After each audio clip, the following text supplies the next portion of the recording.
ئەمریکا لەسەر هەڵبژاردن و موچەی هەرێم پەیامێک بۆ عێراق دەنێرێت. سەرچاوەیەکی ئاگادار بە تیواری ڕاگەیان ئەمریکا پەیامێکی داوەتە دەست لایەنە عێراقیەکان لەسەر پرسی موچە و هەڵبژاردنەکانی هەرێم. ئەمریکا لە ڕێگای باڵوێزی وڵاتەکەیەوە پەیامێکی ئاراستەی سوودانی کردووە. لەگەڵ بانگهێشتەکەی سوودانی بۆ کۆشکی سپی پەیامی ئەمریکاش دراوە بە سەرۆکوەزیرانی عێراق لەسەر موچە و پرسی هەڵبژاردنەکانی پەرلەمانی کوردستان. تیوار زانیوێتی ناوەڕۆکی پەیامەکەی ئەمریکا چەند داواکاریەکی ئەو وڵاتەی تێدایە بۆ بەرپرسانی عێراق کە داوای کردووە کاراسانی بکرێت بۆ چارەسەری کێشەی موچەی فەرمانبەرانی هەرێم. هەروەها لە پرسی هەڵبژاردنەکانی پەرلەمانی کوردستاندا تێبینی و سەرنجی هەموو لایەنەکان لە کۆمیسیۆن لە بەرچاو بگیرێت.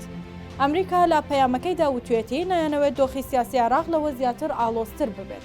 هاوکات ئەمریکا داواشی کردەوە پێشسەردانی سوودانی بۆ ئەمریکا بەرچاوڕوونی هەبێت بۆ چارەسەری کێشەکان و دەیەوێت سوودانی با وەڵامی چەند پرسیارێکەوە بچێتە کۆشکی سپی.